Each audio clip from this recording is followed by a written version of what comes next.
Had a horse that was a harness horse, naturally, but this one was a pacer.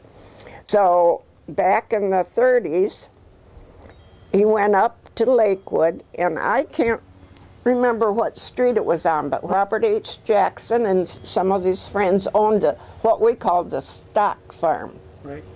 Dad would summer a horse up there, and he'd get up early, drive up there before he'd have to come back and drive mail, deliver mail, and he'd work out his horse up on the track they had. And then on the weekends, they'd usually have a little race up there. Wow. Okay, so I was up there and got acquainted, and Mary Jackson had her pony Buster, and when she grew Buster, she asked if I didn't want to ride him.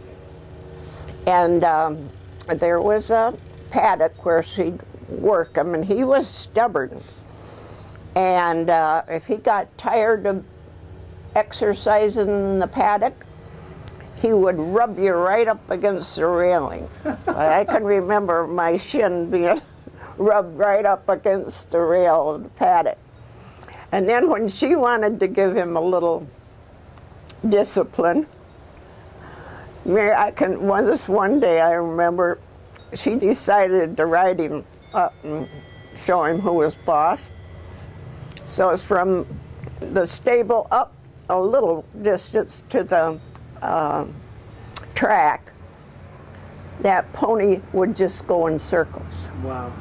He wouldn't go straight. He would just keep turning.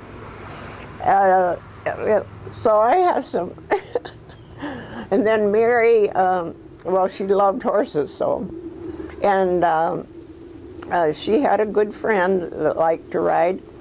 And where was it? Is it Spring Creek where he? Yeah. They would drive for a ride, excuse me, from Lakewood down here, stable their horses overnight, and they've been known to stay in this house overnight and get up and go Stay in this house? Yeah. Here? Yeah, the girls, the two girls, and go on the next day with their horseback riding. I'll be darned. Then they would go to Spring Creek from here? Mm-hmm. Oh, up over the hill? I can't remember that. See, that was back in the 30s, Right. And I'm 88. By the way, did you ever show Buster in any... in Jamestown. In Jamestown. Mm-hmm. How'd you do? Third. Third? And I didn't tell you this part. He was a character, I mean, really. When they were passing out the ribbons, Right. when they were awarding blue ribbon, he started right towards the man when they made the announcement, and I could not hold him back. That was so embarrassing. He wanted to be the first one there, but he got his white ribbon. That's so funny. And that's what I was looking for, was a picture of Buster with that white ribbon. And so you had a chance to actually meet Mr. Jackson through the horse farm up there. Yeah. Because of your dad. Yeah. My dad would visit with him, and even go. And then he had Mr. Jackson had an associate girl, Herrick. Yes. And he became interested in horses too, and the Herricks, we got acquainted with them more intimately, you know, I mean more as a whole family than with the Jacks, and ended up being real good friends with Herricks as a family unit. And then later, Mr. Herrick, I can't remember the job that he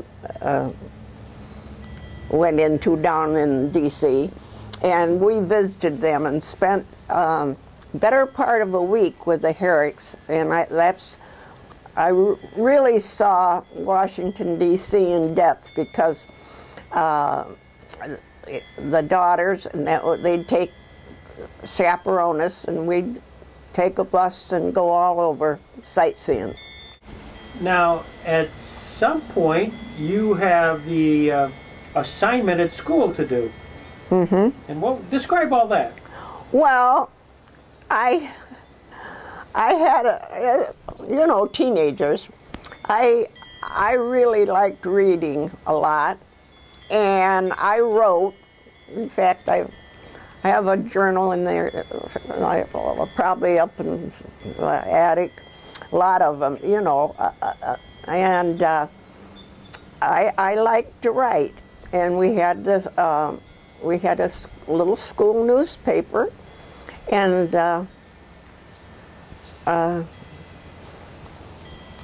that was a good opportunity for me to get something, I thought, from Mr. Jackson. So what did you do? How did it work? Did you... I have this letter from, he was an Attorney General. The heading is The Attorney General, Washington, April 29th, 1940.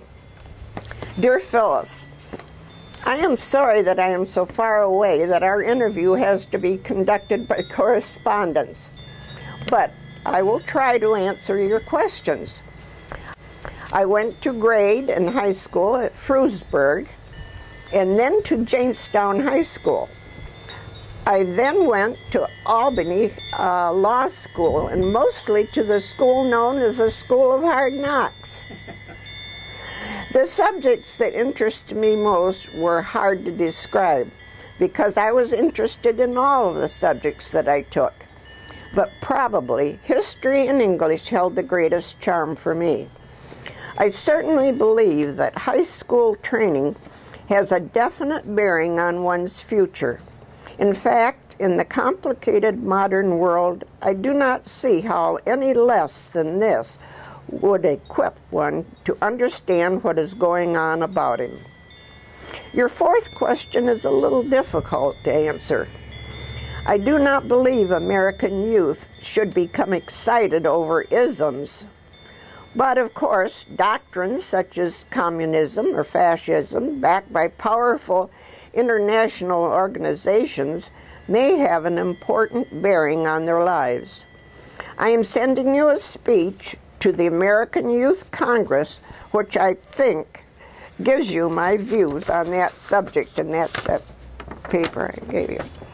Your fifth and sixth questions as to the war call for prophecy, and I am far from a prophet.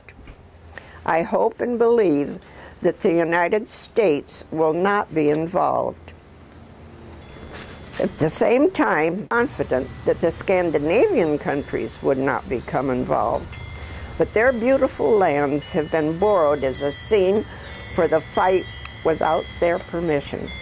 With best regards to your father and mother and to you, sincerely yours, Robert H. Jackson. That is so amazing. When you opened up this envelope, and it's from Washington, D.C., and it's postmarked April 4th, it looks like April 29th, 1940, addressed to Miss Phyllis Mickelson, Sugar Grove, Pennsylvania. What'd you think? I don't know. Flabbergasted, I guess. Could you describe him? That's hard to do. Right. Well, I know. Well, as a kid, naturally, I was sort of in awe of him, but he didn't come across as anything austere or demanding or anything like that. He just had a presence of, he was a gentleman. Right. Wow. This is just so great. Well, thank you. When I'm saying it, it seems now almost like a dream to me. Yeah. But, because here I am, right back where I started.